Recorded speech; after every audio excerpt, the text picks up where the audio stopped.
Davis and Elkins Senators, and the home team, Concord Mountain Lions.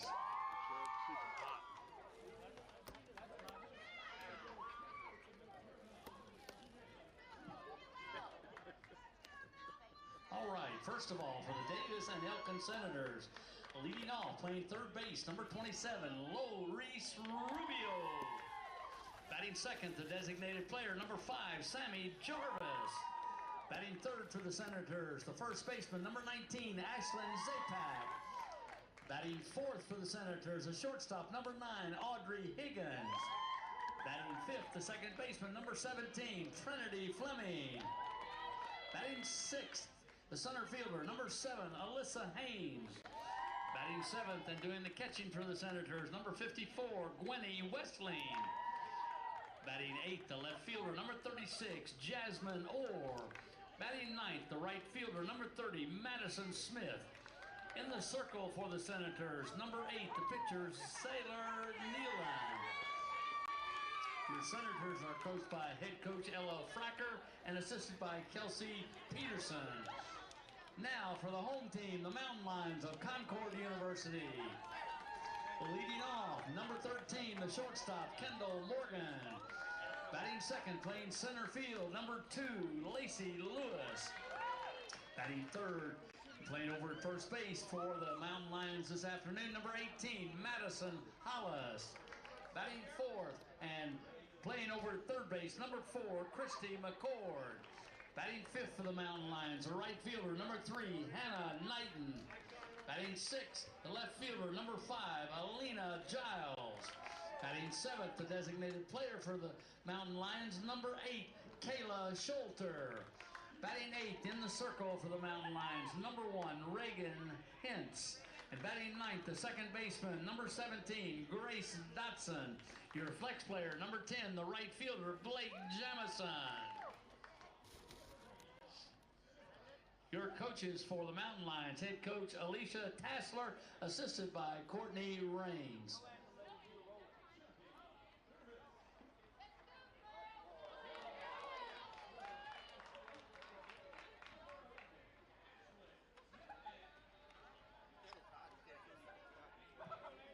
Your battery for the Concord Mountain Lions in the circle, number 1, Reagan Hintz, and behind the dish, the catcher,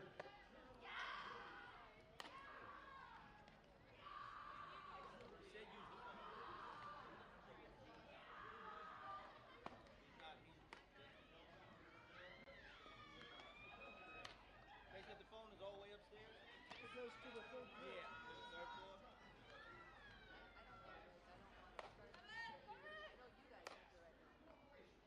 Yeah, we have this, right? Yeah, they read it. Yeah, they read it. The umpire's trying to call for the somebody up on the upper deck on the way down.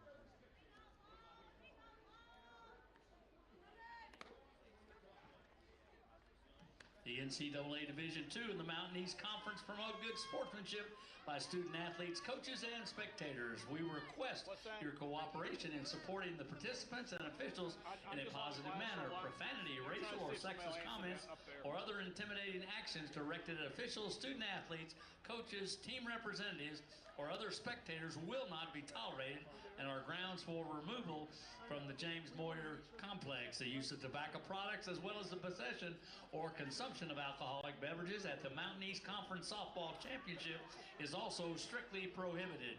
Thank you for your cooperation. Hang on 1 second, don't hang on. Can you pull his lineup card so we can verify? We've got Rubio, Jarvis, checking lineup cards. Zapak, Montgomery, Higgins, Fleming, Haynes, Westling, Smith, and Nealon. Team when you're ready this question. Good? Thank you. Let's go, Reagan! Yeah, they did theirs wrong. Yeah. Can I have a mistake with you as well? Yeah, she has the same thing.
show in.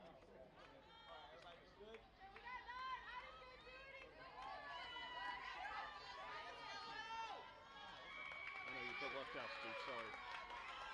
Stepping in to lead off for Davis and Elkins, Luis Rubio, the third baseman. Nice hit, Pop. Good afternoon, everyone, and welcome back out to James Moyer Sports Complex. And boy, we are firing right from the start. Leading things off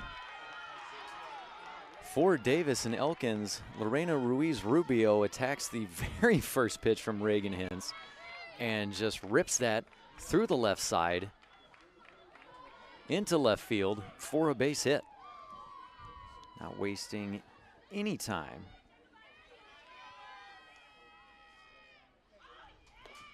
Getting it done. Coming up next to the plate is the designated player, Sammy Jarvis.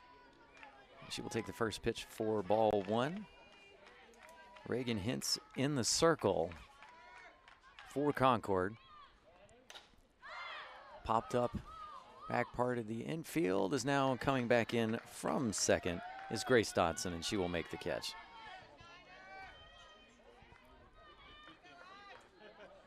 So we had very quick introduction there, is because at first it looked like they were trying to figure something out before the game started, and then as soon as the umpires were good, they just rolled right into it.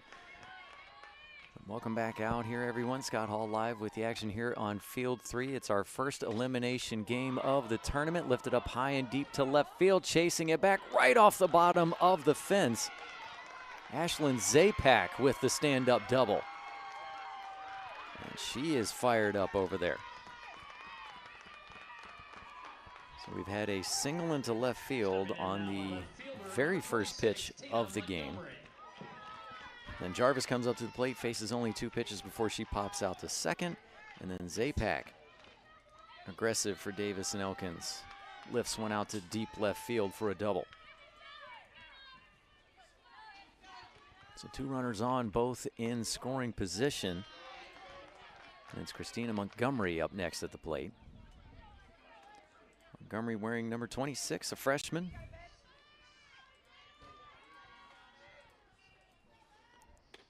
Swing and a miss. 1-1 count.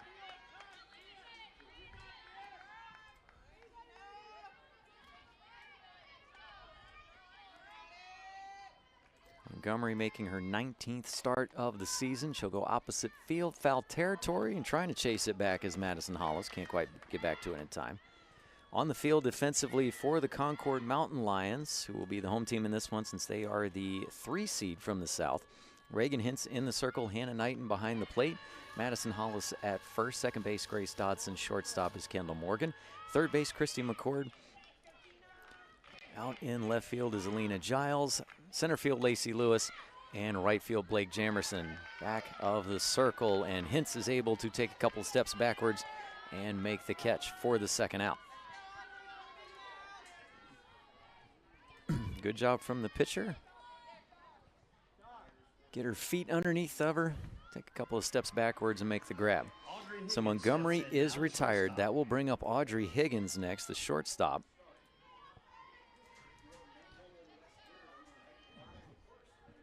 Higgins wearing number 9, a sophomore from Alexandria, Virginia, back in her home state for the week. In .313 this season coming into today, 42 hits, 25 runs scored, has 8 doubles and 8 home runs this year, 24 runs driven in. She leads the team in leaving the yard. First pitch to her from Hintz, taken for a strike.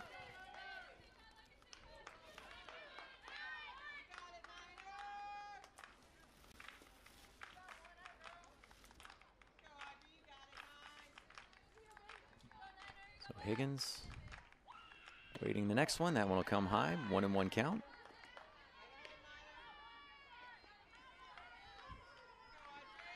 So 2 runners on, 2 away. We've got Ruiz Rubio at third, Zapak at second. Davis and Elkins trying to see if they can get on the scoreboard here early. Hintz will just miss outside. Trying to keep it just along that chalk line of the left-handed batter's box, but Higgins not chasing after it. Coming inside now That will be taken for strike 2. So a strike looking, 2 balls, and then a strike looking again. 2-2 count. Concord trying to get out of the early jam. Ruiz Rubio standing 60 feet away from getting the first run on the board. Taken for strike 3 on the inside. Hintz got it right on the edge. Higgins thought it was too far in, taking it for strike 3. Concord gets out of the jam, and we'll have the bats coming up next for the bottom of the first, right here on MEC TV.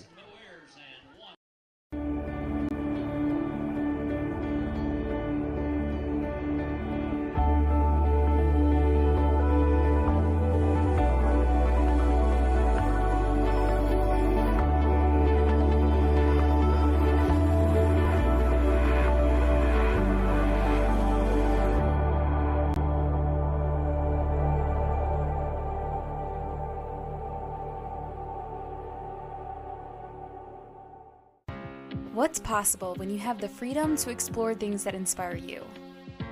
To be a part of a community that supports and challenges you? Where can you go to find the space and time to reach your goals? Who can you become when you're able to make connections in a place where you belong? Find out what's possible at Frostburg State University.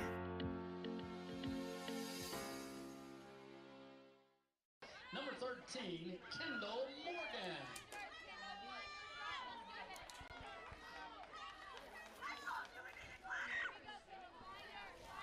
Your battery for the DNU Bottom of the Senators. first inning. Behind the plate, Concord coming up to the plate. Again, this is a elimination number 8, contest. Sailor Nealon. Whoever ends up being the loser of this ball game, their season will come to a close. The winner will have to come back and play a doubleheader today if they're able to stay in. Sailor Nealand in the circle for Davis and Elkins. We get started with a first pitch ball to the leadoff batter, Kendall Morgan. Morgan, the shortstop for Concord. Now with a 2-0 count.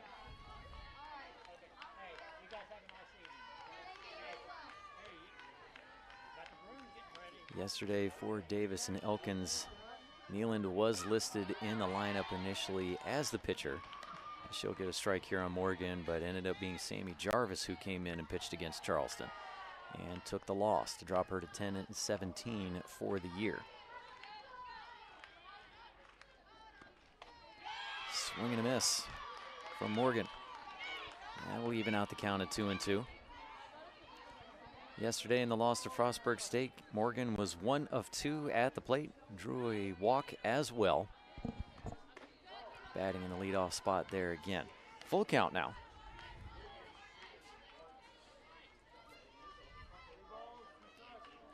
Nealand this season, a 7.17 ERA coming into today. Chopped foul, third base side, has a 3-10 record, making her 30th appearance of the season and 23rd start as well. She's gone the distance 8 times, 95 2/3 innings pitched, 47 strikeouts. Nealand, a graduate student from Frederick, Maryland, and a transfer from Morgan State. Pulled, absolutely blasted, but foul down the left field side. That one had the distance, but straighten it out just a little bit more. Too much pull from Morgan. Morgan coming into today, leader batting average for the Mountain Lions, hitting .368 this season with 60 hits, 40 runs scored, has 10 doubles, 8 triples, and 2 home runs. 32 runs driven in as well, and 27 of 30 in stolen bases, and she will draw a walk here, her 15th of the year. So both teams able to start off with the leadoff batter getting on base safely. In the top of the first, Ruiz Rubio wasted absolutely no time, went after the first pitch from Reagan Hintz and pulled that into left field for a base hit. Up next, Lacey Lewis, center fielder for the Mountain Lions. Turns with it as it comes inside, almost brushes her and takes it for ball 1.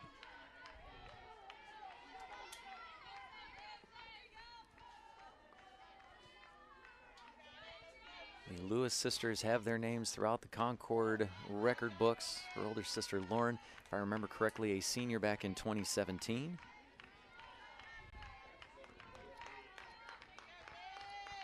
Lacey writing her own legacy as well for Concord. That one a little bit of a corkscrew off the bat over towards first, where Ashlyn Zapak will field it and get back over to tag the base. And Lewis is retired, but Morgan will move to second. So a unassisted put out at first for out number 1. Up next at the plate is number 4, Christy McCord, playing third for Concord. Runner at second and 1 away. She'll take the first pitch outside for a strike. On the field defensively for Davis and Elkins, Sailor Nealand in the circle. Behind the plate is Gwenny Wessling. At first, Ashlyn Zapak. Second base, Trinity Fleming. Shortstop is Audrey Higgins. Third base, Lorena Ruiz-Rubio. 1-1 count. Out in the outfield, left field, Christina Montgomery. Center field, Alyssa Haynes. And right field, Madison Smith. McCord batting third in the lineup for Concord. We'll take another one outside. This one's for a strike. Nealon able to get the outside edge. Batting behind McCord is Madison Hollis. Then batting 5th, Hannah Knighton. In the 6th spot is Alina Giles. Batting 7th, Kayla Schulter. Batting 8th is Reagan Hintz. And batting 9th is Grace Dodson. 2-2 count. We've gone strike, ball for McCord at the plate. McCord coming into today with 28 hits, 31 runs scored. She'll put that up the middle. Oh, diving attempt by second base. Fleming could not quite make the catch. Morgan had to hesitate for a moment because she did not want to get doubled up there at second. So she froze, but then when it just went off the outstretched glove, Fleming able to race towards third. First baseman, number 18, Madison So Hollis. a single up the middle for McCord.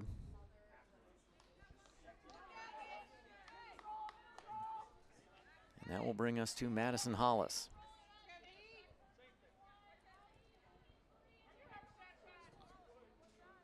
The umpires getting together here.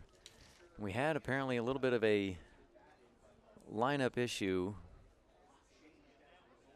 upstairs, but I think this one also too, just I think some jersey numbers were not quite correct on the lineup. Positions and names were correct, but jersey numbers were not, as Hollis was switched with McCord. So the umpire's talking this one over. So Concord coming into this one at 26-25 overall, 15-15 in the conference. Davis and Elkins at 15-40 this year, but 10-20 in conference play, able to get into the MEC tournament.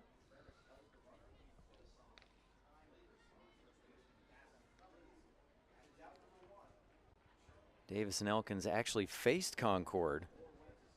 So these two teams played each other for the final regular season matchup on May 1st. And Concord took both of those, 12-6 and 14-3. They're waiting to see what might happen here with the lineup, because there can be a possibility that if something is wrong in the lineup, and now McCord will be called out because the wrong jersey number was placed on the lineup card. Again, McCord and Hollis were switched. And if a player does something, so again, like this one was a base hit up the middle from McCord, if it's caught from the other team and they say something, then that batter can be out. And so McCord, her single up the middle is erased. Morgan has to go back to second, and McCord is out number 2, and I think those go down as an unassisted put out to the catcher. Or actually, they're going to put her back up to the plate. So, okay. Let's see if we can straighten this back out. So now Madison Hollis will be moved to the 3rd spot in the lineup. So McCord will now be batting 4th. So she is back up to the plate. Hollis is essentially going to be the out. And McCord is now batting 4th.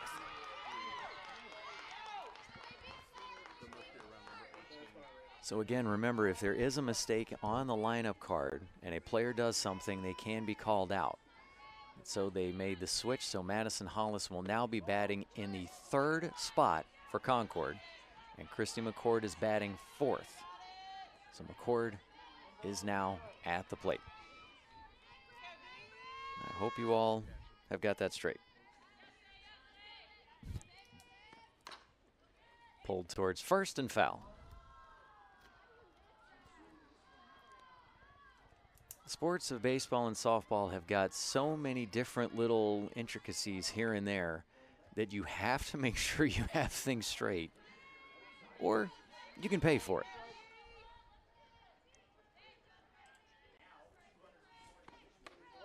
So McCord takes one high and outside. For ball 2, 2-2 count. I actually got to see one years ago. Trying to remember what year this was. I think it was all the way back to 2008 in my time at Marshall. There was a player for UAB. As McCord pulls this, she'll get it through the right side, and now McCord will have a base hit. Throw coming home, not in time. Morgan slides in safely, and McCord takes advantage of the throw and gets to second. Great aggressive base running from Morgan. Hey, 2 outs, 2 bases. Why not? Go for it. So Morgan pulls that through the right side, gets it through the 3-4 hole into right field. They do come up firing for home. That is Smith, but the throw just a little bit forward and up, and Morgan is able to slide by. So after all the confusion that we had earlier, Morgan now scores from second instead of coming home from third. And now we've got another timeout for the umpires to get together on this one. Oh boy, let's see what happens now. So, you know what, folks? We'll wait and see what happens here. But anyway, so what I was saying before, trying to go back, I think it was 2008, Marshall and UAB. And there was a player for the Blazers that they had a mistake in how they listed her on the lineup card. When she came in, she ripped a triple that drove in, I think, a couple of runs. And Marshall's coaching staff pointed it out. The batter was out, ended up being the 3rd out of the inning. The runs did not count.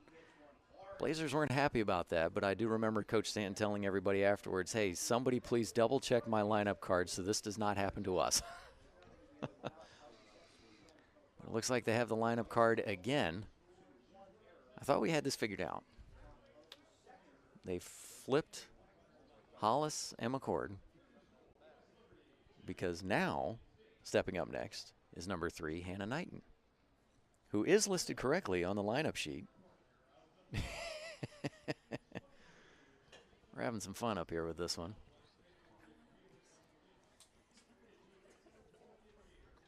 Is there a do-over? Just kind of start the whole thing over again? Allie behind me asking if we can have some kind of a reset. I think that could be kind of fun, I think, just to say, hey, let's, you know what, start the whole thing over again. You know what, top of the first, Ruiz, Rubio, come back up to the plate, and we'll just do it from there.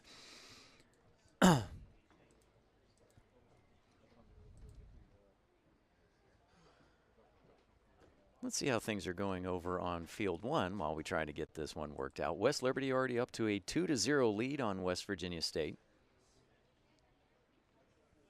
Riley Mangold driving in 2 runs with a single into center field, getting Jillian Moore and Peyton Tucker to come home. Meanwhile, here we think the score is 1-0, but the way things have been going, that could change. They're looking at the lineup card yet again. Hannah Knighton should be batting 5th. Like I said, we definitely have some fun intricacies that can happen in the sports of softball and baseball that might even occasionally make the umpires go, all right, what's happening? Speaking of our umpires for this contest, Over here on field 3, behind the plate, we have Derek Griffin at first base, Derek Smith, and at third base, Bob Gaylor.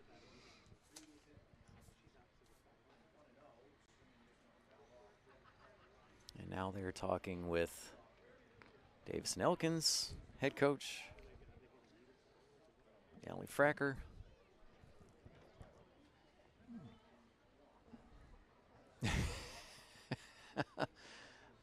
I think at this point they might say, you know what, let's just get this thing going.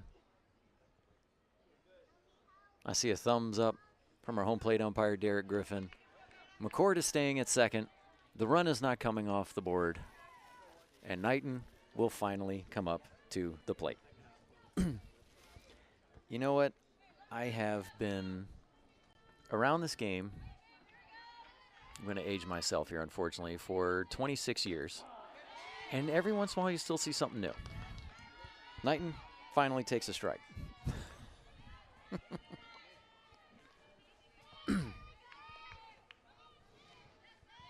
So the right-hander will step back in with 2 away and a runner in scoring position in Concord with the 1-0 lead.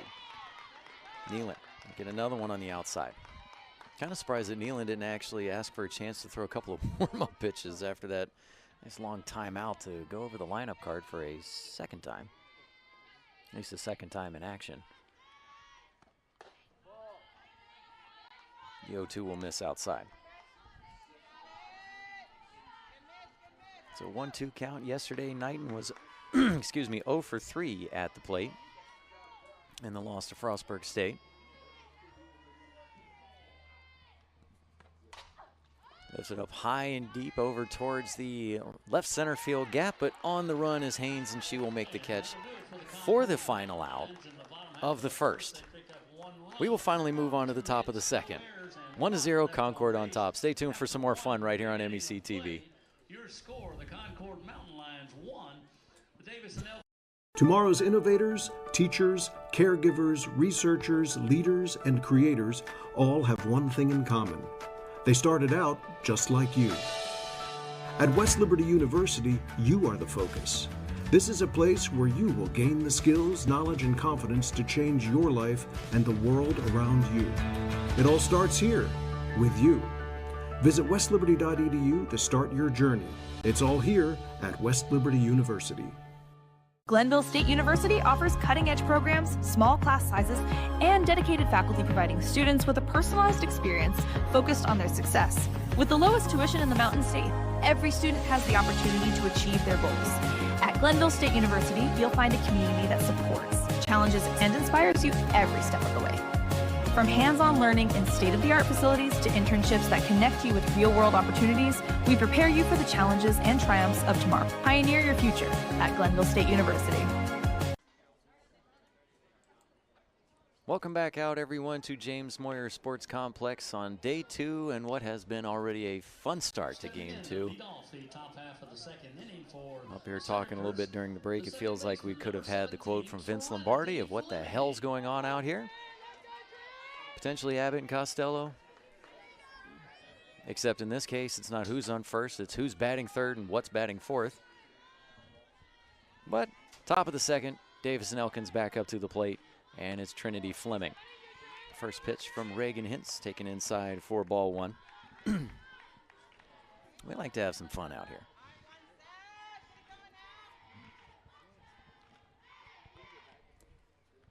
So Fleming digs back in. Inside pitch, gets her hands through, but it's out, floating to the outfield and caught by Lewis. Good job by Fleming just to get her hands through on that inside pitch. But unfortunately for her, Lewis able to track that down. The center fielder, number 7, Alyssa Haynes. And that will bring up Haynes, the center fielder for Davis and Elkins, up next. Haynes delivers and misses low for ball 1.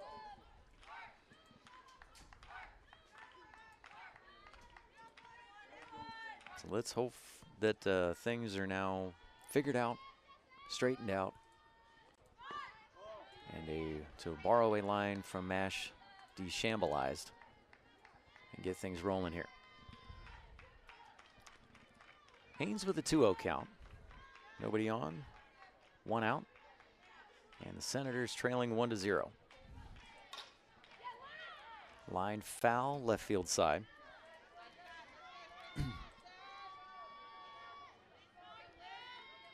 like to say hello to our listeners, no matter where you might be tuning in to the MEC tournament on the Mountain East Digital Network.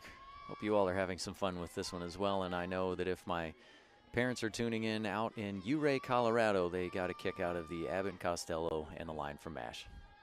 Had to do that one for you guys. So Haynes will step back in. Takes the strike here. That'll even out the count at 2-2. Fleming this season coming in with 33 hits this year, 17 runs scored. She does have 6 doubles, 1 home run, 15 RBI as well. Next pitch to the lefty. Chopper, hard one over to third. It's knocked down by McCord. What a shot. I mean, McCord at that point, I think, is lucky even just to knock that one down. Let's take a look at this again. Just a ripper. So infield single. As McCord a couple of steps up in front of the base over there at third. And just check on her real quick. She's got a little smile on her face. As her teammate Kendall Morgan comes over to check on her as well. Because that one just about hit the dirt right in front of her and then hit up high. But she kept it in the infield and kept that to just a single for Haynes.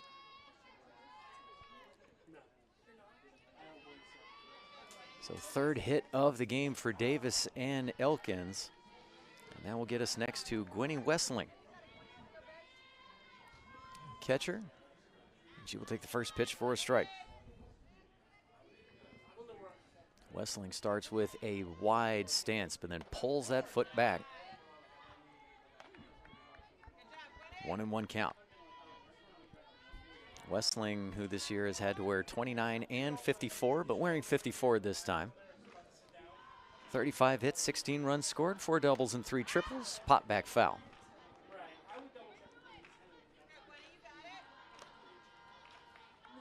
So Wessling with 12 runs driven in this year. She's got Fleming over at first. Fleming, not big stolen base threat. She is 1 of 1 this year. But Davis and Elkins really hasn't been too aggressive on the base pass. Grounder over towards short. Morgan has it, and it is dropped at second. This would be a fielder's choice for Wessling to reach base safely. But then a drop at second base from Grace Dodson and trying to get the lead out on Fleming, or excuse me, on Haynes. I'll get the right base runner here in a moment.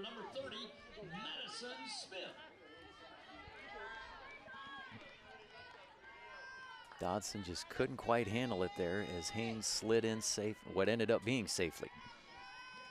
So up next at the plate is the right fielder, Madison Smith, and she will take the first one high and outside for ball 1.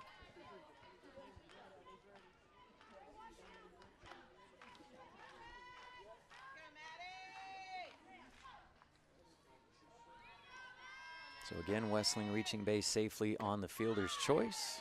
Swing and a miss there from Smith, but then Haynes safe at second on the error from second base, Grace Dodson.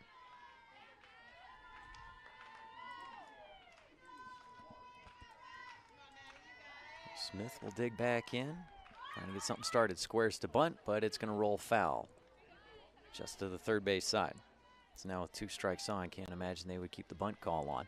Smith with 25 hits this year, 15 runs scored, 5 doubles, 1 triple, 1 home run, 13 runs driven in. Strong 13 walks as well. What I was talking about before with Davis and Elkins, not too aggressive on the base paths. 29 of 33 this year in stolen bases. Swing and a miss. And Smith will go down on the strikeout. Second of the game for Hinskip for now 150 for the year. Stepping in the third baseman, number 27, Lowell Ruiz Rubio. So second out of the inning, and we'll go back to the top of the lineup with Ruiz Rubio, who had 1 hit, just 1 pitch in her last at bat to lead things off in the top of the first. Ended up getting stranded at third. She'll take a strike here, so she'll actually get to see a second pitch from Hintz. Lorena Ruiz Rubio batting .325 this year to lead the team. 38 hits, 14 runs scored, 7 doubles, and 3 homers. We'll take the count to 1-1.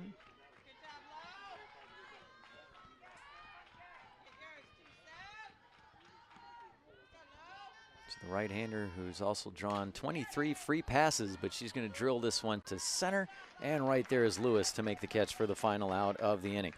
So we actually get to go through this one cleanly with nothing having to be discussed on the field. We move on to the bottom of the second. Concord has the 1-0 lead. Stay tuned for more right here on MEC TV.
Lena Giles will lead things off for Concord here in the bottom of the second inning, as we believe the rest of Concord's batting lineup should be correct, with Giles, Schulter, Hintz, and Dodson. Then when we get to go back around, we'll see what things look like when we get to the 3-4 spots with Hollis and McCord. And another discussion, do we have a substitution maybe for Davis and Elkins? The left fielder, number 5, Alina Giles. So we do have somebody new at third. Okay, so we did have Lorena Ruiz Rubio at third. Now a new player over there. It looks like it's, can't quite see the number. I know it started with a 30, unfortunately, but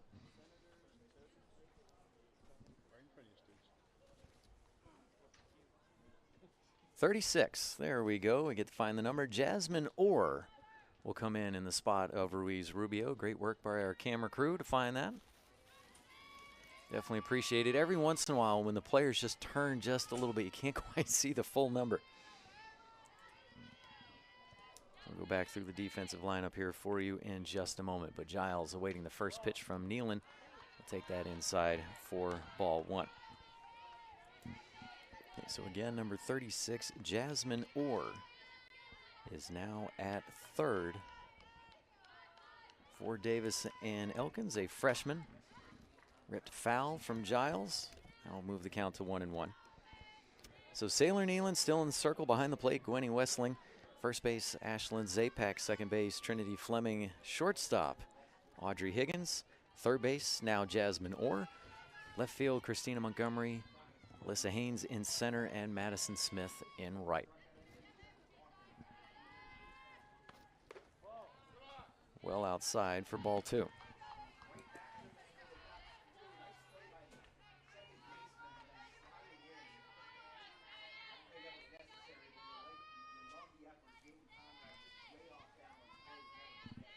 Giles will dig back in. Leadoff batter here in the bottom of the second inning, and she'll blast one way back foul that's going to land over on field 2. So to our left side, we have field 2. To our right is field 4, and of course behind us that has a game going on, field 1. Score over there, West Liberty still with the 2-0 lead over West Virginia State. That game in the bottom of the second as well. Chopper to short. Scooped up by Higgins. Can she get it there in time? Yes. Played her first base umpire Derek Smith kind of holding his call for a moment, keeping everybody waiting eagerly for the call. Good chopper. Higgins, great job to field it, and an excellent stretch from Zapak. 6-3 ground out will retire Giles for the first out of the inning, and that will bring us to Schulter.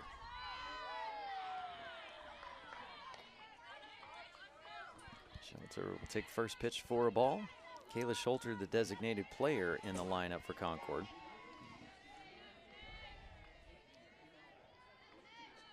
So the right-hander will step back in, and she will get plunked right in the lower back. Wasn't happy about that as she chucked the bat back. It's a free pass to first, but players normally don't like to get drilled, especially not in the back.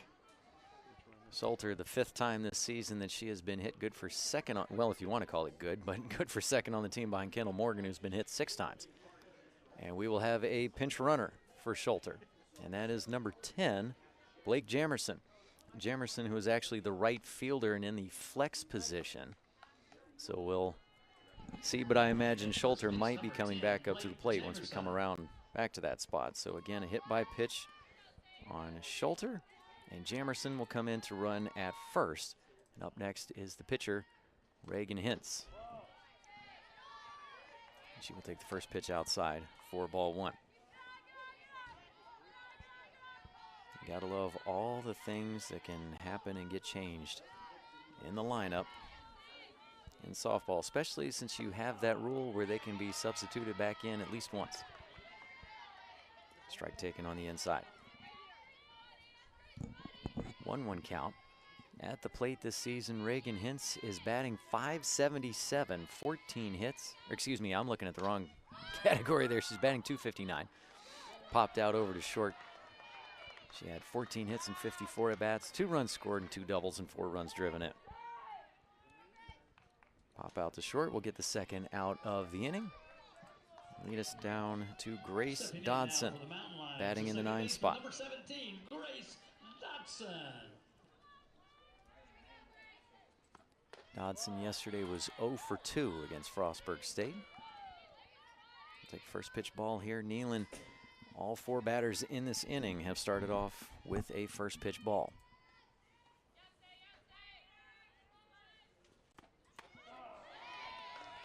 Dodson now will take a strike. So 1-1 count. Dodson this season, 11 hits in 58 at-bats, 11 runs scored though, 3 doubles and 7 runs driven in. 4 of 4 in base thefts, grounder to second, scooped up by Fleming, and she will get it over to Zapak at first for the final out of the inning. So Concord able to get a base runner on, but can't find that timely hit. Score is still 1-0. We move on to the top of the 3rd with Davis and Elkins coming back up to the plate on MEC TV. Being a champion takes more than skill, more than endless drills, more than using your head. Being a champion takes the heart to give it your all, the agility to thrive from any angle, and the relentless drive to be the best. Welcome to Division II, where the pursuit is yours to create, and the question isn't, can you do it? It's will you? You have dreams. A better life, a better job, a better you. So where do you start to build the skills necessary to get there? At West Virginia State, you are not just a number, you are who you choose to be. You receive personal attention from award-winning faculty. You study in nationally recognized programs. You learn the skills that will get you the job you know you can have. No matter where you want to go or what you want to do, it starts at State. On to the top of the 3rd, Concord with the slim 1-0 lead. After getting a run to score in the bottom of the 1st, after a lot of confusion when we thought that McCord had initially moved Morgan to 3rd. Then we had the lineup issues. Then McCord got to come back up to the plate and instead drove a shot into right field that scored Morgan from 2nd. Jarvis lifts the first pitch over towards short, and right there to make the catch is Morgan. Stepping in now for the Senators, the first baseman, number 19, Ashlyn. 1 pitch and 1 away. So up next is first base, Ashlyn Zapak. First pitch to her will roll its way to home plate. Zapak is 1 for 1, had a double to left field in her first plate appearance. She comes up here with no base runners on. The last time when she did that, Ruiz Rubio was at first and ended up getting to third. Popped up foul. 1-1 count. So Zapak, the season coming in, batting .304 this year. 45 hits, 20 runs scored, 13 doubles and 6 home runs. Now up to 14 doubles, 35 runs driven in. That is good for tops on the team. Ball kind of popped away there for a moment for ball 2. Again, the first elimination games of the week going on right now over at Field 1. We've got number 3 seed from the north, West Liberty, taking on number 4 seed from the south, West Virginia State. And here on Field 3, number 4 seed from the north, Davis and Elkins, against number 3 seed from the south, Concord. Check swing inside. Check down to first. He says that she did not go.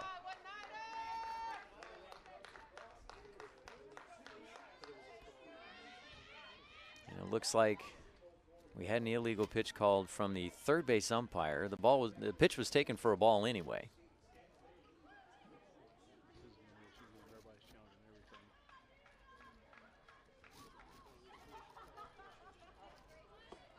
Hintz still looking. Let's try and figure out what she did. Probably pulled that foot just a little too early. The count should be 2-1 anyway.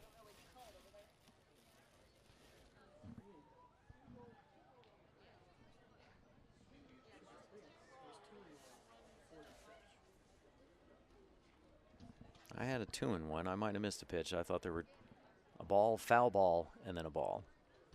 And the ball was the one called on the illegal pitch. Let's see what they say.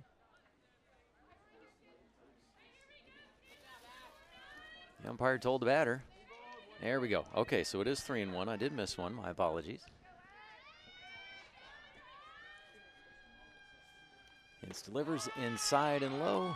And ball 4. Zapak will take the walk.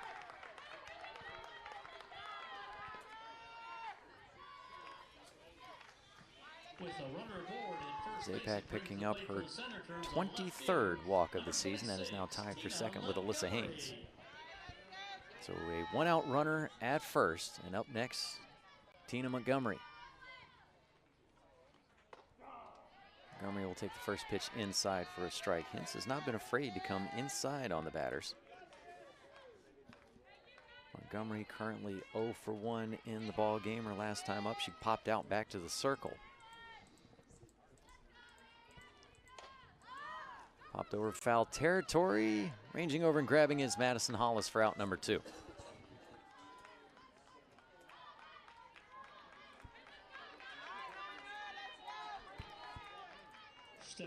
Foul ball snagged by Hollis, coming over from first. And that will get us down to Audrey Higgins.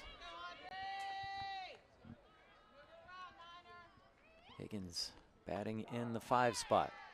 Take the first pitch inside for another strike, much like Montgomery.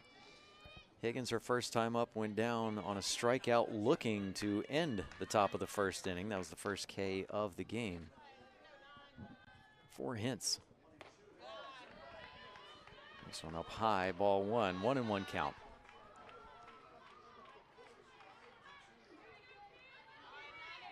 West Virginia State now up to a 5-2 lead over West Liberty. Back on Field 1. Game starting to get away from the Hilltoppers a little bit here. Popped up back part of the infield, getting back and making the catch is Dodson for the final out of the inning. So Zapak able to get on board from a walk, but they can't get anything else done with it. Concord still with the 1-0 lead. And the Mountain Lions coming back up to the plate. Up next here on MEC TV. For over 4 decades, the health plan has been rooted in your community and the state of West Virginia. A steady part of your family and your business. We're here for you with health services designed to manage and improve your well-being. The health plan is powered by a team of dedicated healthcare professionals and trusted local partners. Because your health deserves more than just coverage. It deserves commitment. The Health Plan. Here for you. Davis and Elkins College continues leading the way, and we did not slow down, even during the global health crisis. We have secured private donations and grant funding to support our growing, successful, and now accelerated nursing programs. Davis and Elkins nursing graduates have repeatedly posted 100% passing rates on nursing boards and are sought after by health organizations of all sizes, specialties, and locations. They need nurses, and we train the best. Kendall Morgan will lead off the bottom of the third inning for the Mountain Lions, currently with the 1-0 lead. Leadoff batter for Concord. Digging in, and fires, and misses outside for ball one. Morgan in her first plate appearance drew a walk after a nice long at-bat, going 8 pitches to draw the free pass, and then ended up coming home to score on the single into right field from Christy McCord. Next one taken for a strike, 1-1 count. So Morgan, after she had drawn her 15th walk last time, scored her 41st run of the year. Next pitch fouled off high off that net. Sun trying to poke through the clouds a little bit here. It's been a little cloudier than yesterday. Yesterday the clouds kind of would go hit and miss, but it's been pretty much overcast for most of the time. Been sprinkles here and there. Grounder to third, or has it, fires over to Zapak at first for out number one. 5-3 ground out will send Morgan back to the dugout, and that will bring us to Lacey Lewis.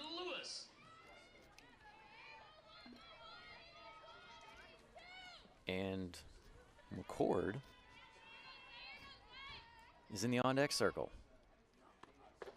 This is strange. First pitch to Lewis, taken for a strike. Maybe they made an official switch after the first switch. Lined over towards right, taking a step forward, and then having to back up one more is Jamerson, and she will make the catch. Line out to right for out number two. And so Christy McCord will be coming up to the plate. So McCord was batting third, then batting fourth, now batting third again. And Hollis is in the on-deck circle.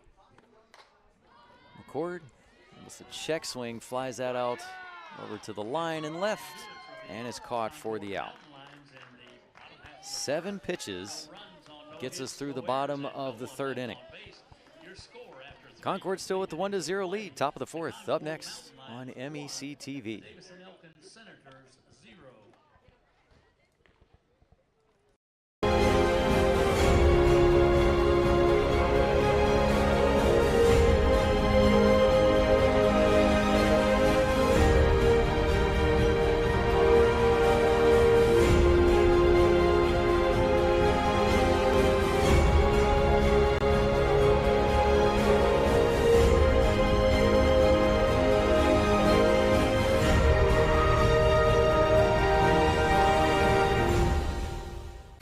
For 4 decades, the health plan has been rooted in your community and the state of West Virginia. A steady part of your family and your business. We're here for you with health services designed to manage and improve your well-being. The health plan is powered by a team of dedicated healthcare professionals and trusted local partners. Because your health deserves more than just coverage. It deserves commitment. The health plan. Here for you.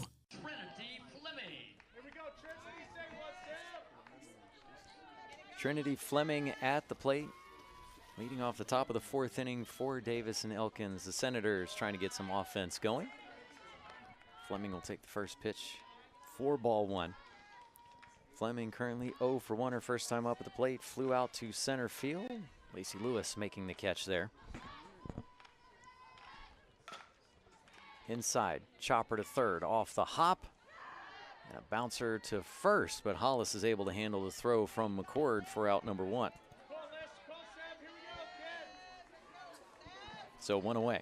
Stepping in now for the Senators, the center fielder, number 7, Alyssa Haynes. So after Fleming, we get to Alyssa Haynes, who has a hit. Haynes, her first time up with the base hit. Rips it right back up the middle. And Hintz says, look at what I found. Right back at her. Little snow cone catch, too. Look at this. Holds it right at the top. Say, I got it. No worries. I'll field my position. So up next is the catcher, Gwenny Wessling. She'll take the first pitch down low for ball 1. There was a softball catch from a pitcher yesterday, actually in SportsCenter's top 10 this morning. Swing and a miss for a 1-1 count. I think it was, I'm trying to remember, I think it was the pitcher for North Texas. She kind of just reached her glove down a little bit to her left side and snagged a fast one, and then just kind of turned around, looked at everybody like, yeah, I got it.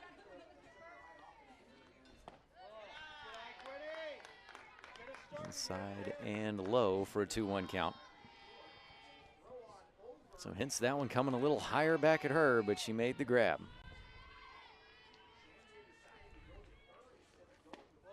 Inside, that one almost across the toes of Wessling.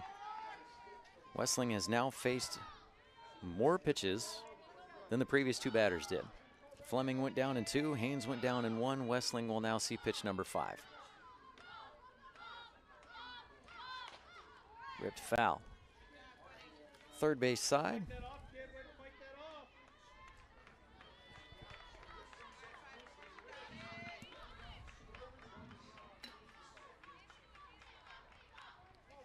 Got more action going on behind us over on field 1. West Virginia State has the 5-2 lead over top of West Liberty.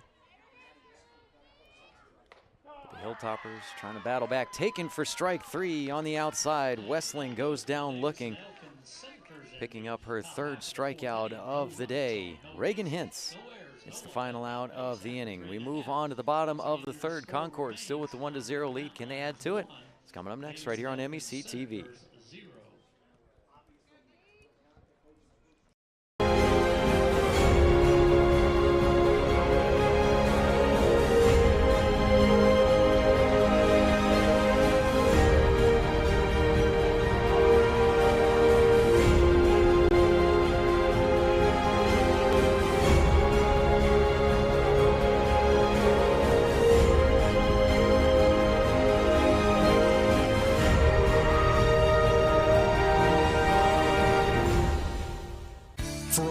Decades, the health plan has been rooted in your community and the state of West Virginia. A steady part of your family and your business. We're here for you with health services designed to manage and improve your well-being. The health plan is powered by a team of dedicated healthcare professionals and trusted local partners. Because your health deserves more than just coverage. It deserves commitment. The health plan. Here for you. Welcome back to James Moyer Sports Complex, everyone. Scott Hall live on Field 3, Day 2 of the MEC Softball Tournament. Elimination game between Davis and Elkins and Concord. Up at the plate is Madison Hollis. She will take the first pitch for ball 1.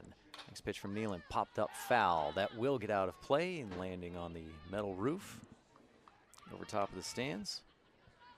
So we've definitely had some confusion here with the Concord lineup. We thought that it would probably end up sticking with Hollis then batting 3rd and then McCord batting 4th, but apparently they switched, so McCord was back in the 3 spot and Hollis back batting 4th. So Hollis comes up to the plate and is 0 for 1, but didn't even get to see a pitch.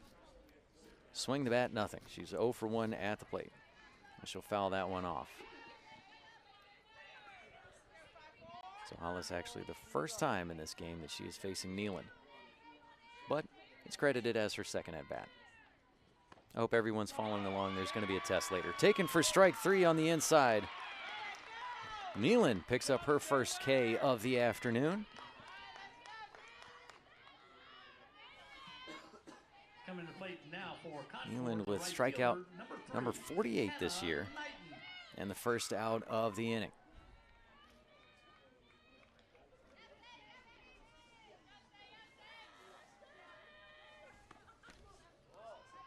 Inside at the toes is Hannah Knighton, and able to just move her foot back out of the way in time for ball one.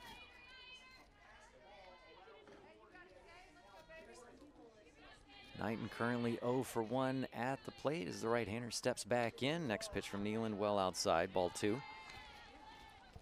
Knighton in her first plate appearance flew out to left center field as Haynes came over to make the catch.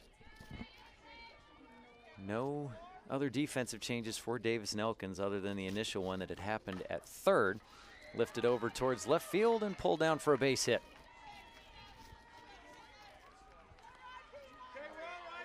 So Knighton with the single into left records her 35th hit of the season. One out base runner on board for the Mountain Lions. Up next to the plate, Alina Giles, the left fielder. She's currently 0 for 1. Inside, pulled foul.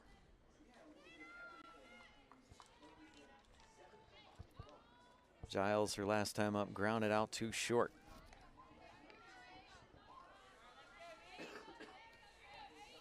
So we've got still just the 1-0 score over here on field 3. Plenty of scoring going on field 1 between West Virginia State and West Liberty. Let's see who will be the first one to break through in this one since the bottom of the first. We are in the bottom of the fourth. Giles now with a 1-1 count.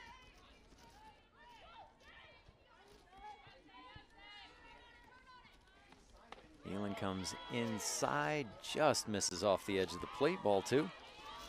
So a 2-1 count. Giles, the senior from Corona, California. Coming all the way from the West Coast to get to come play in Athens, West Virginia.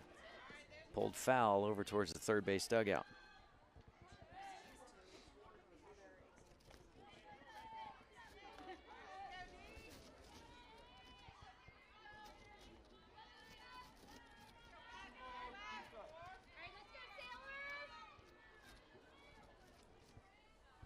So Giles will step back in. Next pitch on the way from Nealon, inside.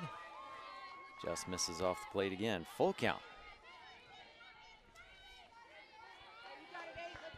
Giles coming into the tournament had a hit in 27 ball games this year. Had 2 or more 4 times, 3 hits once. Lifted up high towards the gap in left center. Shallow, getting back in the over-the-shoulder catch. Shortstop Audrey Higgins.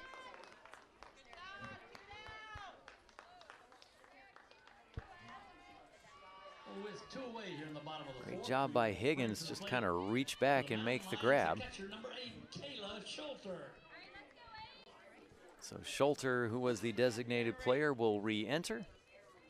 She was substituted her last time up. As Schulter got on board from a hit by pitch, unfortunately took that one kind of squarely in the lower back.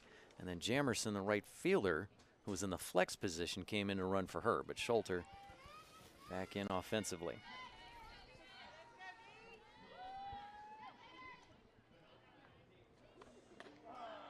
First pitch to Schulter, taken outside for a strike. Still a runner over at first. That is Knighton after her single into left. Schulter, a senior who has started at catcher, DP, second base, right field. All over for the Mountain Lions. Inside, she turns with it, takes it for ball one. Diving back in safely at first is Knighton, but no throw from Westling. Knighton not taking a chance on it as Westling had that ball pulled back and was ready to gun it.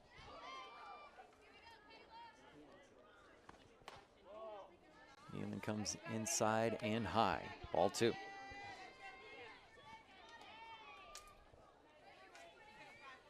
Schulter had started the first 2 games of the season at catcher, and then after that, third game started at second, fourth game started in right field. Has been switching between catcher and DP since. Grounder towards third, Scooped up by Orr and fires over to first for the final out of the inning. So another base runner on, but unable to find that timely hit. Score is still 1-0 and move on to the top of the fifth. Can the Senators break through on the scoreboard? Stay tuned and find out on MEC TV. Unlocking your potential and discovering your purpose. It's about community and how we can better serve others. It's about learning and doing. It's about the journey and the road getting there. It's about opportunities and the endless possibilities. It's about finding where you belong, and it is here at Concord University. It's about you, and it starts with you.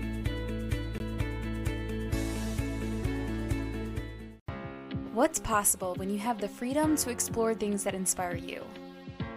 To be a part of a community that supports and challenges you. Where can you go to find the space and time to reach your goals? Who can you become when you're able to make connections in a place where you belong? Find out what's possible at Frostburg State University.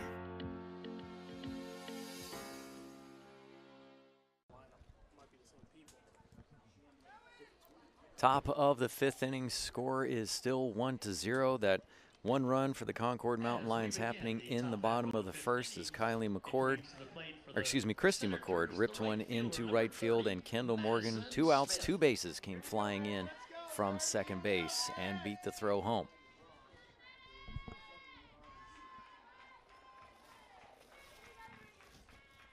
But the Senators' bats coming back up to the plate here in the top of the fifth, trying to see if they can get something going on Reagan Hintz. They have 3 hits so far, but just have not been able to find that timely hit.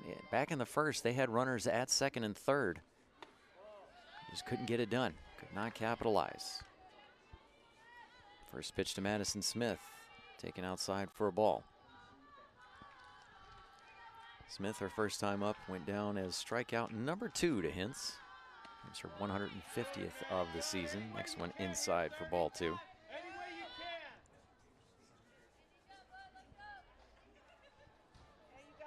Hintz has recorded a strikeout in all of her appearances this season.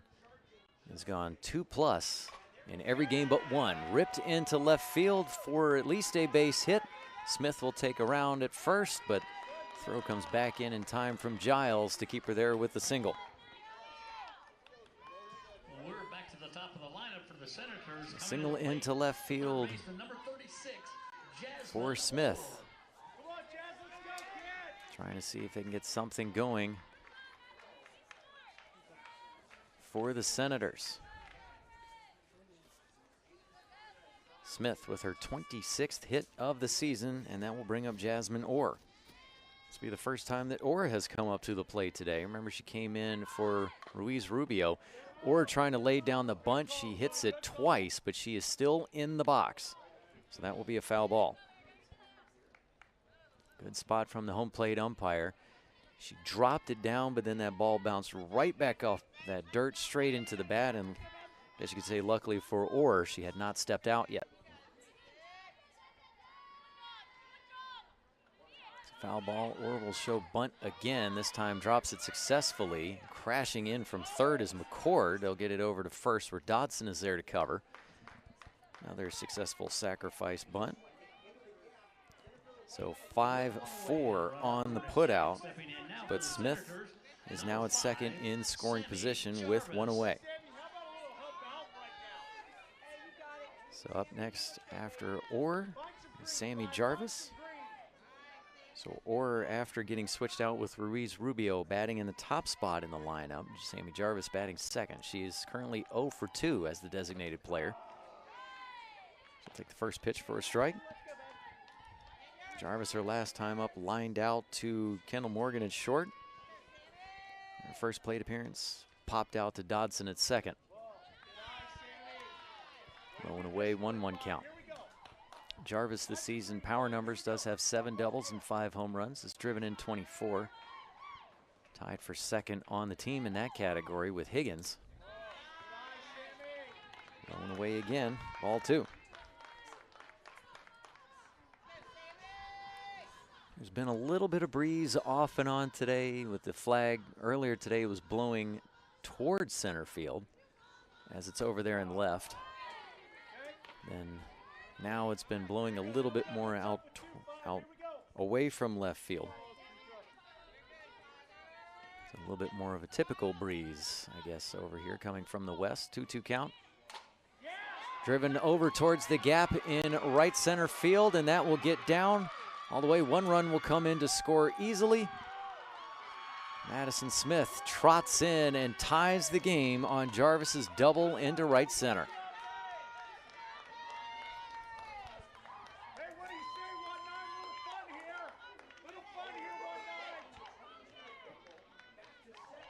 Coming to the plate now for the Senators, the first baseman. So now with a 1-1 score, Ashlyn Zapak will come up to the plate. See if she can keep this inning rolling on for the Senators as they have tied this game up at 1. Jarvis trading spots with Smith. Smith coming in to score for her 16th run of the season. Zapak takes the first pitch for a strike. Chopper back to the circle. Hintz has it and will get it over to Hollis at first. Jarvis will go ahead and take third. With 2 away and a runner aboard at third, it brings to the plate for the Senators a left fielder, number 26, Tina Montgomery. Hintz, as we look here, scooping that one up. Gets it over to first, but she's playing with a tape there on her right cleat a little bit. She's got it taped up pretty heavily since that is her drag foot. It might be coming apart a little bit on her. So we'll see if that ends up playing a part or not. Up next to the plate is Tina Montgomery with 2 away and a runner at third.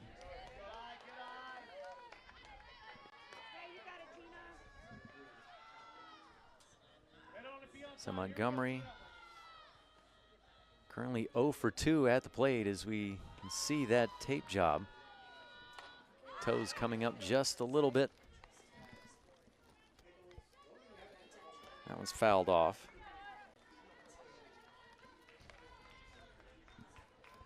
So Zapak went down on the 1-3 ground out.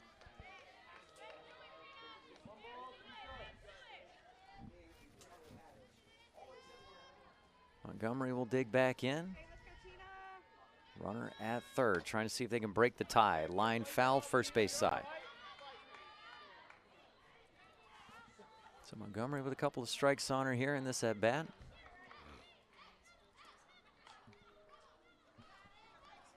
Count is 1-2.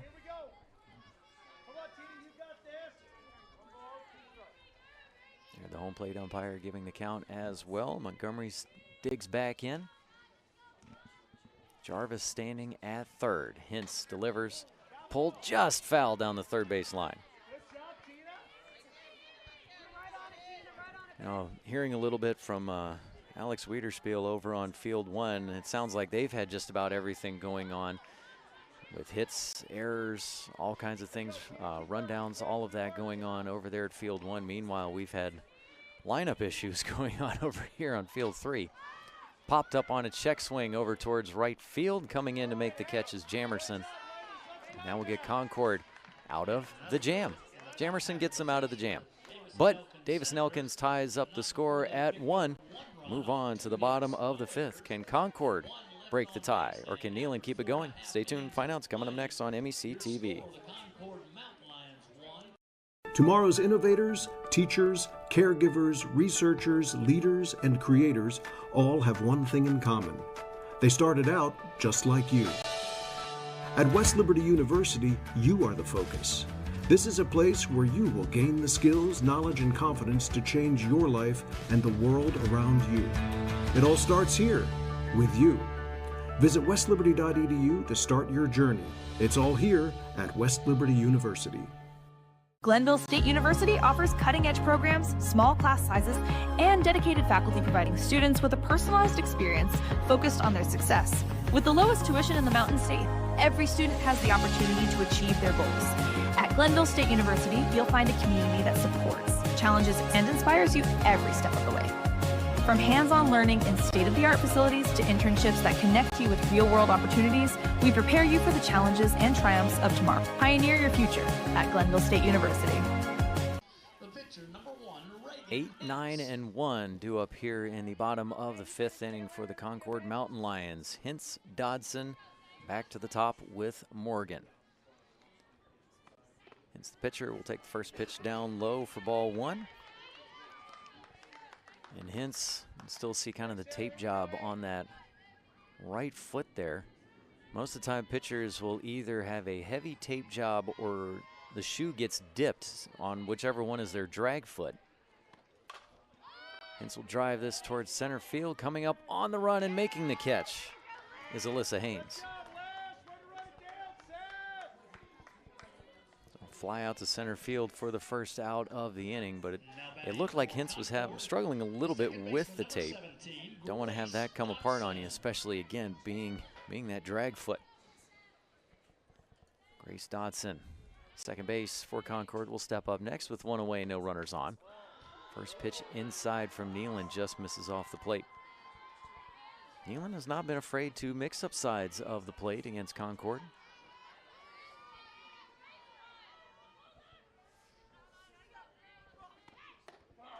Comes inside again. This one for a strike. 1-1 count.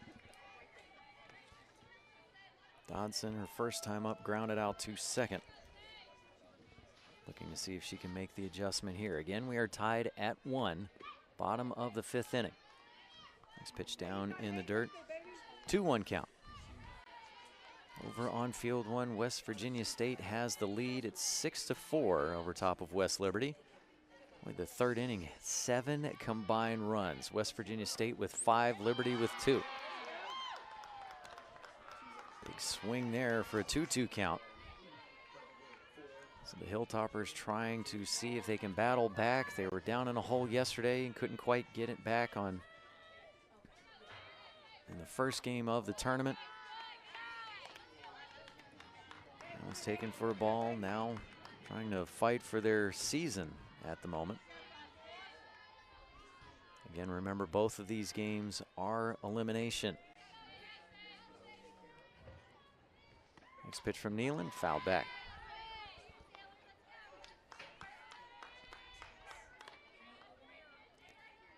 From earlier today, Charleston and Fairmont State getting the victories. They move straight into tomorrow with the easier path to make it into the championship on Saturday.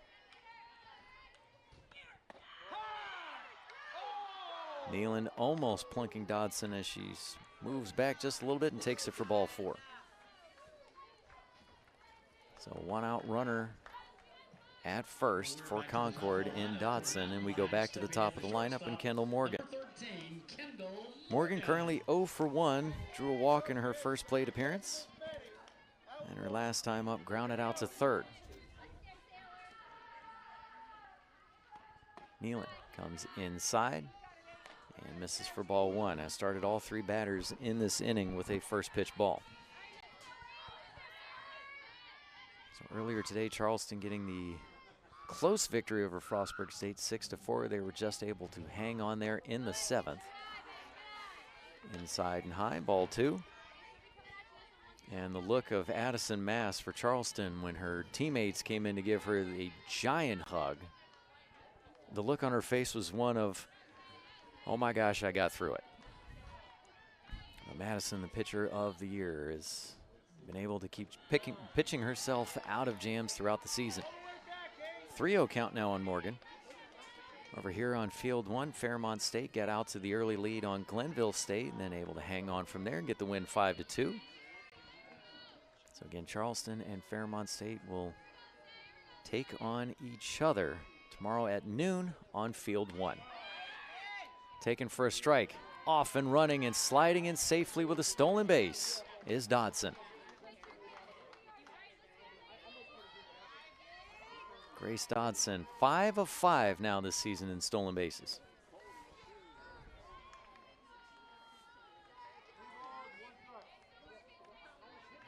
So Dodson now in scoring position at second. Morgan with the 3-1 count.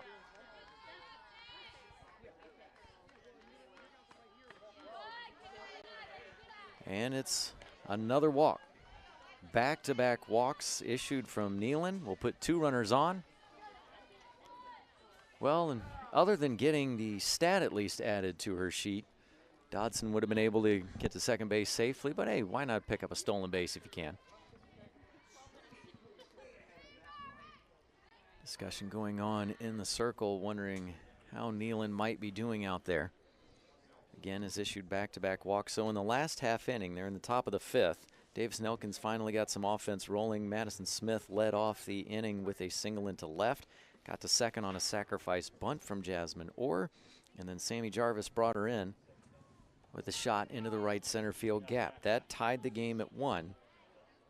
But then Concord defensively able to take down Zapak and Montgomery to get out of the inning and strand Jarvis at third. Now here in the bottom of the 5th, Hinson 2 pitches flew out to center field. On a great run from Haynes tracking that one down, but then Dodson with a good battle in 7 pitches drew a walk, and then Morgan took a 5-pitch at bat for a walk. Now we'll bring up Lacey Lewis.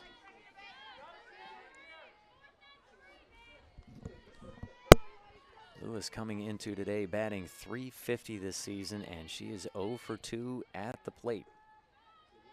27 combined extra base hits this year. She'll take the first one inside and high. Again, starting off the batter with another first pitch ball. Lewis with 14 doubles, 1 triple, and 10 bombs. 39 runs driven in. Love an opportunity to try and drive at least 1 in here and break the tie. Inside pitch taken for ball 2. So Nealon keeping it inside right now against Lewis. Clouds starting to clear off some more now as the sun is gracing the field. Way back, but foul. Well, once again, ladies and gentlemen, should a foul ball coming your direction, if you would kindly looking back off to the west, I see a lot of blue skies back there with some nice cottony clouds. Not the ones that look like it could drop rain on you in any moment. That's what we like to see. Driven deep to left field. Will it stay fair? And it doesn't.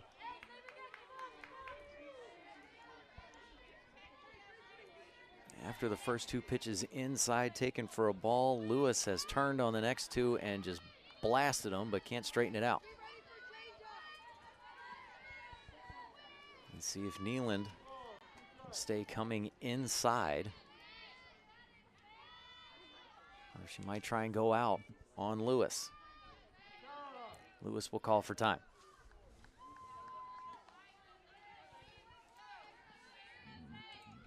Lacey Lewis has been a major impact player for Concord in her 4 seasons. Nealon now ready to pitch inside, pulled foul again. So Lewis getting her hands through, but maybe just a little too quickly. Roll back through the defense here for you for Davis and Elkins. Sailor Nealon in the circle. Gwenny Westling behind the plate. First base, Ashlyn Zapak. Second base, Trinity Fleming. Shortstop, Audrey Higgins. Third base, Jasmine Orr. Another bomb, but foul.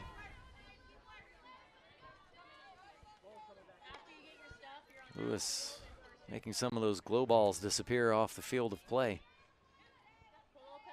Across the outfield for the Senators, Christina Montgomery in left. Center field, Alyssa Haynes, and right field, Madison Smith. Still a 2-2 count after 4 straight foul balls. Taking some speed off, popped up in the infield. Westling gets underneath and makes the catch. Great battle between Nealon and Lewis, and Nealon will come out victorious. With 2 away here in the bottom half of the 5th, it brings to the plate the third baseman for the Mountain After Lions. those blasts on the foul ball, you thought maybe Lewis was going to get the best of it, and now we're going to have a pitching change in the circle. So even though Nealon got through that one, I think they might have started to get a little nervous in the way that Lewis was just absolutely cranking some of those. So now Sammy Jarvis, who was the designated player, will be coming into the circle. And we'll go ahead and keep things here. As Jarvis gets warmed up, we'll take a look at her pitching numbers. Jarvis with a 5.41 ERA, 10-17 record this season. She has pitched the majority of the innings at 172. Sailor Nealand with today's game closing in on 100 for the year. Making her 32nd appearance in the circle is Jarvis. She has started 15 ball games, has gone the distance 8 times out of those 15 starts. She has 1 shutout and has also tossed 160 strikeouts.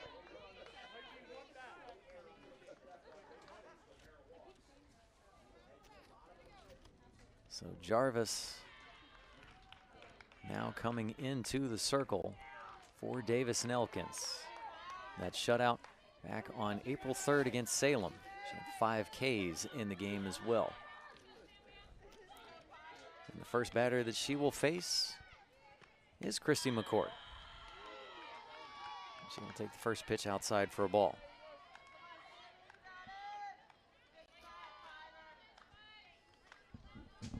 So McCord, we have it settled, is batting in the 3 spot. The lefty fires another one in and gets a strike on the outside. Let's see if Jarvis can get the Senators out of a difficult spot here. 2 runners on for Concord. Game still tied at 1. Swing and a miss. Strike 2 on McCord. McCord did get the RBI single back in the bottom of the first inning, driving in Morgan. Next time up, flew out to right field. Inside. Just misses. Davis and Elkins fans, I thought I heard a yell there for a moment. I had to wait. It came from the fans. They thought they had strike 3. Wanted to make sure it wasn't the umpire. Swing and a miss. McCord fans it one on the outside, and Jarvis gets the strikeout. Concord will strand 2 runners on. We are still tied at 1. Moving on to the 6th inning, as Davis and Elkins will be coming back up to the plate right here on MEC TV.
Real big lineup mistake. As we begin the top half of the 6th inning for the Senators. Welcome back out, everyone. Top of the 6th inning. We are tied at 1 between Concord and Davis and Elkins. Neither team wanting to see their season come to a close. It's been quite the defensive and pitching battle between these 2 teams. Reagan Hintz still in the circle for Concord. The first batter that she will face is Audrey Higgins, the shortstop. First pitch to her taken inside for a strike. Higgins currently 0 for 2 at the plate. First time up went down as a strikeout to Hintz. Second time up popped out to second. Down in the dirt for ball 2. 1-1 count. Or excuse me, ball 1, 1-1 count. So due up in this inning, Higgins, Fleming, and Haynes. Popped up foul just over top of the net, disappearing out of play. I'm sure the fans here in attendance are appreciating that sun coming out from behind the clouds and warming things up a little bit, because temperature today was really only supposed to get into maybe the low 60s. Popped up, still in the field of play, going for it as the catcher, Knighton, but can't quite get it. McCord was coming over as well, and they'll have a quick high five. As McCord also doing a good job just to avoid the diving Knighton. As take a look at this again. Both players giving great effort. Ooh, little sidestep. Don't want to catch your leg across that catcher's helmet.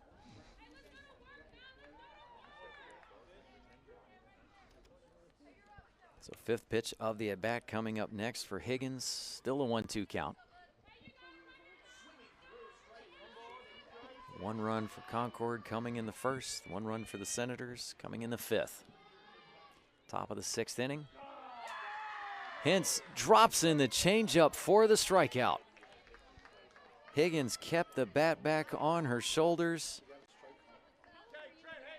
And Hintz dropped that one in perfectly. Number 17, Trinity Fleming. Out number 1, and that will bring up Fleming. Hintz brings the speed back. Gets a strike on the outside. So Hintz picking up her 4th strikeout of the day. For 152 for the year. Swing and a miss. Fleming chasing one going away from the right-hander. 0-2 count. Fleming, her last time up, grounded out to 3rd. In her first plate appearance, flew out to center. She's currently 0 for 2, looking for her first hit of the game. Also just first time reaching base safely. Outside on the 0-2, misses, but Fleming not chasing after it.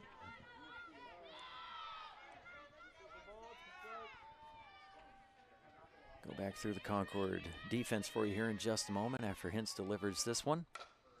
Popped up in the infield. Morgan back from short behind the second base bag and will make the catch. So Reagan Hintz in the circle. Hannah Knighton behind the plate. First base Madison Hollis. Second base Grace Dodson. Shortstop Kendall Morgan. Third base Christy McCord. Left field Alina Giles. Center field Lacey Lewis. And right field Blake Jamerson. So 2 up, 2 down so far, and that will bring up Alyssa Haynes. First pitch outside. Excellent framing job from Knighton, and she will get the strike call.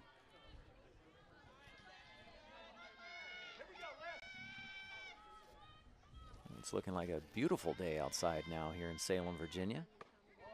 That one low and away, ball 1. Again, when the flag, most of the time it still has been pretty much sitting against the pole over there and left, but when it has come up a little bit, it's been fluttering out with the breeze going from right to left, so coming from the west. Outside, gets another strike. So Hintz has been all outside right now on Haynes in those first 3. The 1-2 count, will she maybe mix it up and come inside? Keeps it out, line foul.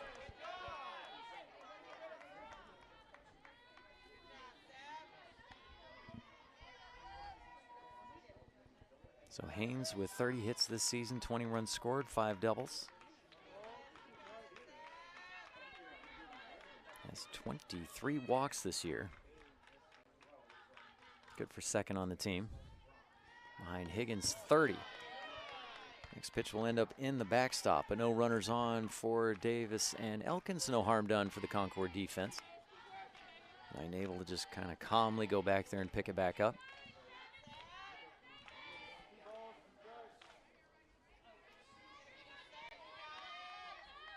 Still 1-1, top of the 6th inning. Hintz delivers outside and misses. Full count.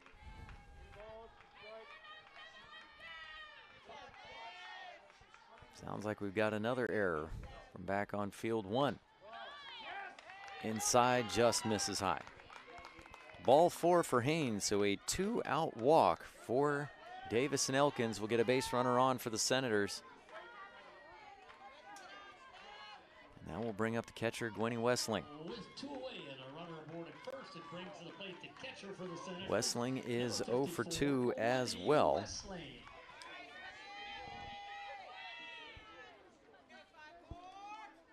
Westling did reach base safely earlier on a fielder's choice. Popped up towards center field. Lewis comes up and will make the catch for the final out of the inning. Just like so many other half innings earlier today, a base runner gets on but can't find the timely hit. We are still tied at 1. Mountain Lions coming up for the bottom of the 6th. Can they tie it and then force Davis and Elkins in the top of the 7th? Stay tuned and find out. It's coming up next here on MEC TV.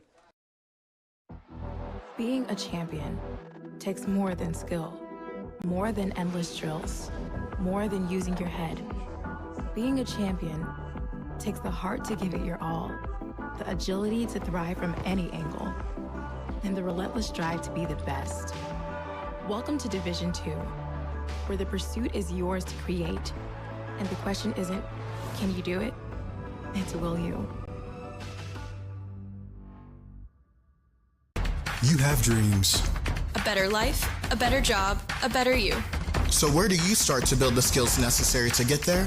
At West Virginia State, you are not just a number, you are who you choose to be. You receive personal attention from award-winning faculty. You study in nationally recognized programs. You learn the skills that will get you the job you know you can have. No matter where you want to go or what you want to do, it starts at State. Hollis, Knighton, Giles, due up in this inning for Concord. Swing and a miss. Hollis, this will be the first time that she is facing Jarvis. Actually, only the second batter that Jarvis has faced. She got Christy McCord to go down on a strikeout looking when she came in relief of Sailor Nealon back in the 5th inning.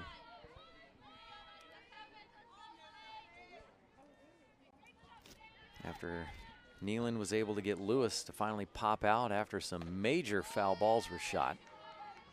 They went ahead and made the substitution there.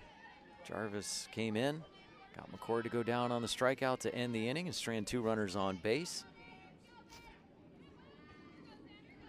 Coming out here, 2-1 count. Sent back just into the grass, and another over-the-shoulder catch from Higgins. Higgins has done an excellent job back there at short. Now for the Mountain Lions, a right fielder, number 3, Hannah. A couple of times ranging back into the grass and trying to look back over her shoulder and make a grab. So Hannah Knighton, catcher, will now come up to the plate for Concord. First pitch for her, taken for ball 1. So over on field 1, that game getting into the 6th inning. 6-5 is your score. West Virginia State currently on top, but West Liberty did score 1 in the bottom of the 5th to cut that lead to 1. Big swing and a miss there from Knighton, 1-1 count.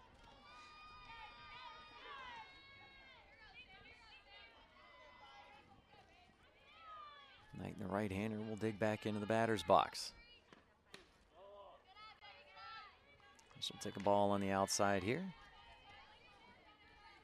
Count goes to 2-1.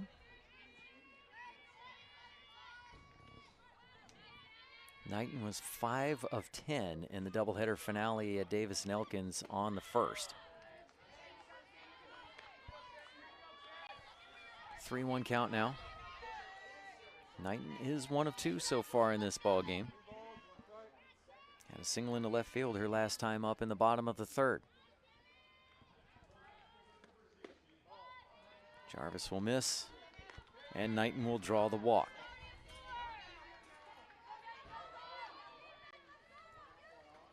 So Hannah Knighton draws her 15th walk of the season. And that will bring up Alina Giles. The one-out runner at first. Knighton 2 of 4 in stolen base attempts this season. Squares to bunt, push towards third, and actually the umpire is going to be pointing fair. I think he's going to say that Orr just touched it with her glove. She tried to pull back, and I think Orr's trying to say, I didn't touch that, but not too much of an argument coming.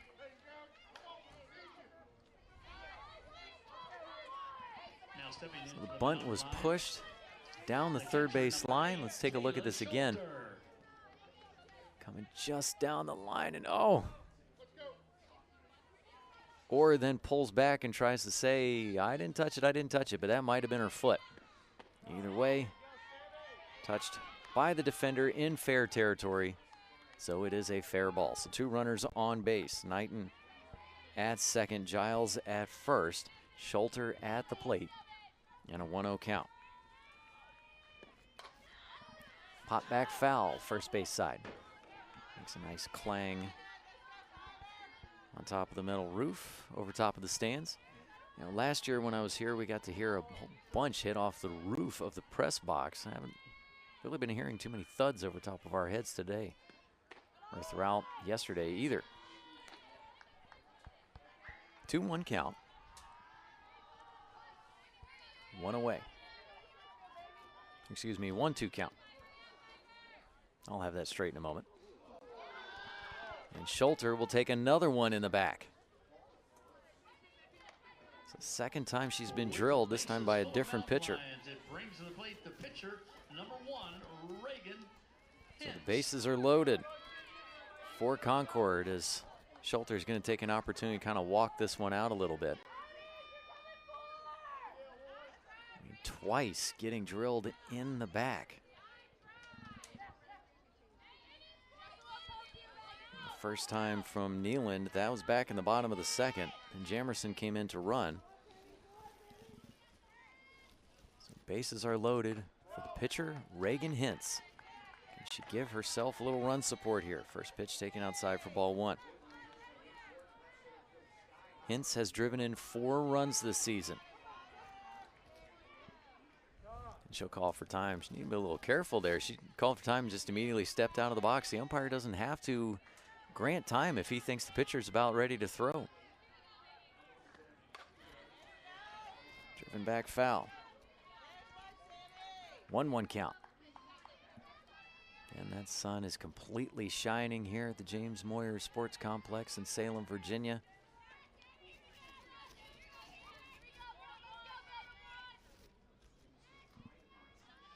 One count to Hintz.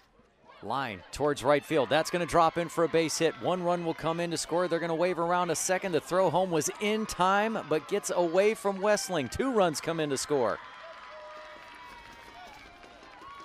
Knighton and Giles both cross the plate. Hintz takes advantage of the throw and the drop from Westling and makes it to second. So 2 runners still on and both in scoring position. Schulter at third.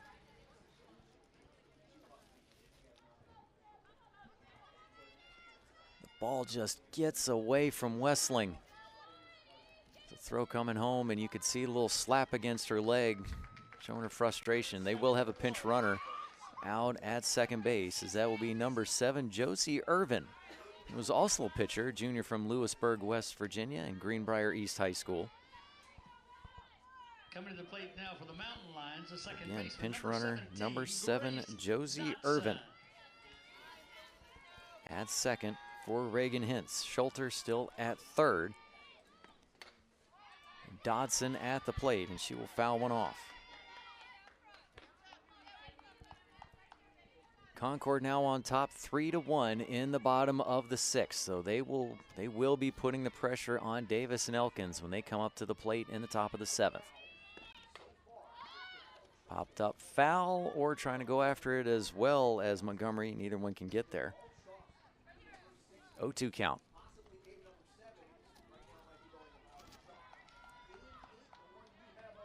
So Hintz with a single into right field, 2 RBI.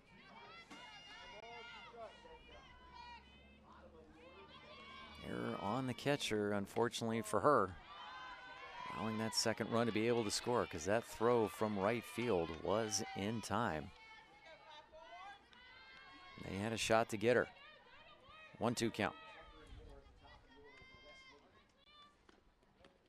Next one, roll to the plate and get away from Westling, but off the padding pretty quickly, so Schulter stays put at third.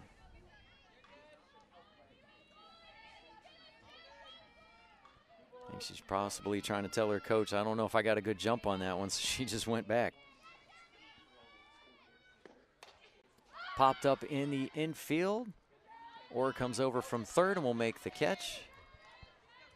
Second out. So the runners stay put. Schulter at third, Irvin at second. Remember, Irvin coming into pinch run for Hintz. We'll go back to the top of the lineup with Kendall Morgan. Morgan is the 7th batter to come up in this inning for Concord. First pitch to her, taken for ball 1.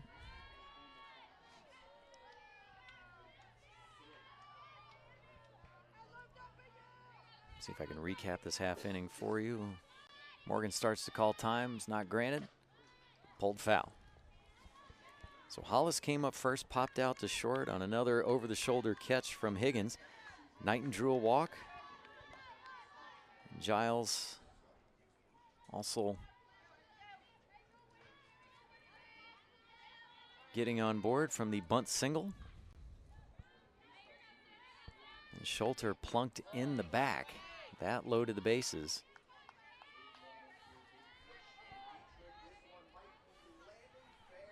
Two 2-1 count to Morgan.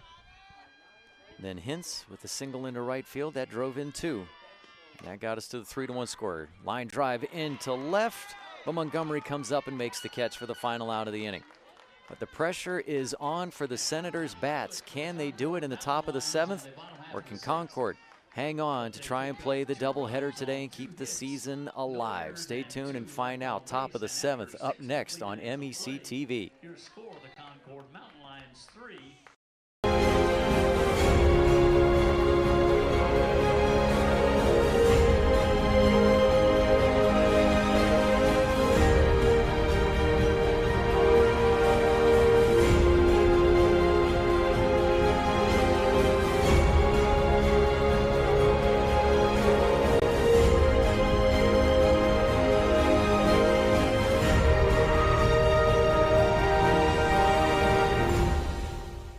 For over 4 decades, the health plan has been rooted in your community and the state of West Virginia.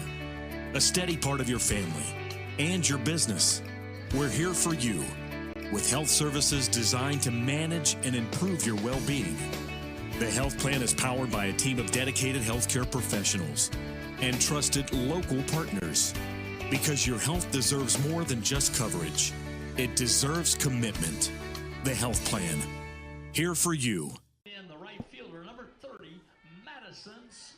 Top of the 7th inning, Madison Smith coming up at the plate for Davis and Elkins. The Senators have to get it done here if they want to keep this game going and keep their season alive. Concord with the 3-1 lead. Reagan Hintz still in the circle for the Mountain Lions. Up at the plate, Madison Smith will take a first pitch strike. So due up in this inning for Davis and Elkins. 9-1-2. Smith, Orr, and Jarvis. Hintz will miss outside for ball 1. This season, Hintz has had 18 complete games, as most of the time for Concord, it seems like their starting pitcher is going to go the distance. Well outside for ball 2. Coming into today, out of the 24 starts, Hintz had gone the distance 18 times. Same thing for Madison Hollis. 24 starts, 18 complete games. Josie Irvin, the third pitcher, 3 starts, 1 complete game. So out of 51 games played for Concord, 37 complete games from the pitchers. Popped out to shallow left field by the line, but the shortstop, Kendall Morgan, gets over and makes the catch for out number 1. Back to the top of the lineup for the Senators, stepping in third baseman, number 36. Morgan didn't have to really sprint after that one. It was up high enough in the air for her to track it down. So Jasmine Orr will come up next. Initially in the lineup at third had been Lorena Ruiz Rubio, who had a hit, then a line out to center field, then was subbed out for Orr. Swing and a miss for strike 1. Orr in her first plate appearance had the sacrifice bunt that moved Smith to second, and then Smith later came around to score on the double into right center field from Jarvis.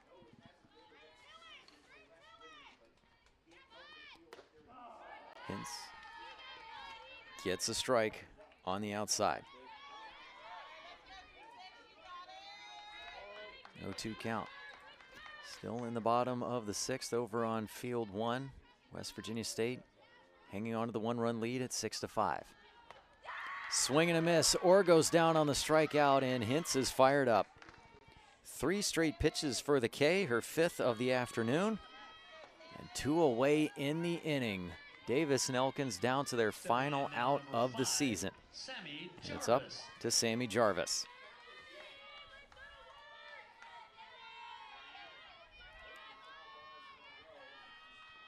Jarvis 1 of 3 today. Can she at least get on base and get something started? Another first pitch strike for Hintz. Defense all playing back on Jarvis to try and make sure to keep it in front. Fouled back. 0-2 count. Down to the final strike.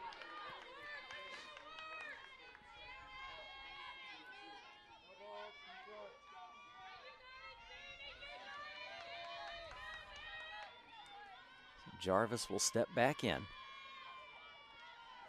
Hintz delivers. Grounder to third. McCord has it. Throws over to first in time. Concord will survive and advance. The season is over for Davis and Elkins. 3-1 victory. The Mountain Lions coming through, able to push 2 more runs across in the bottom of the 6th to come away with the 3-1 win. And so with that victory, just trying to make sure I'm looking at the schedule here correctly. So the winner of this game, Concord here, Game 7, they will be switching over to Field 1 for the 5 p.m. game to take on Glenville State. And of course, the season is over for Davis and Elkins. The winner of the game over on Field 1 between West Liberty and West Virginia State, they will have to switch and come over here to Field 3 to take on Frostburg State.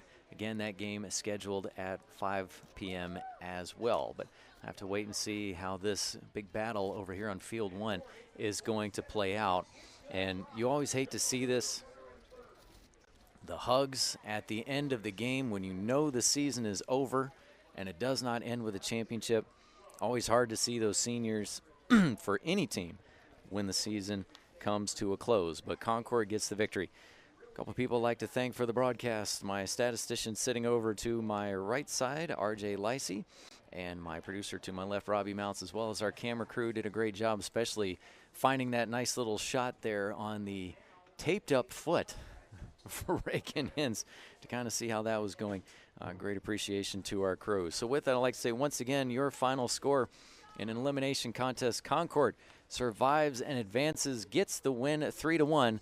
They will be over on Field 1 at 5 o'clock. For R.J. Licey and Robbie Mounts and our entire crew, I'm Scott Hall. We'll be back at 5 o'clock to see Frostburg State against the winner of West Virginia State and West Liberty.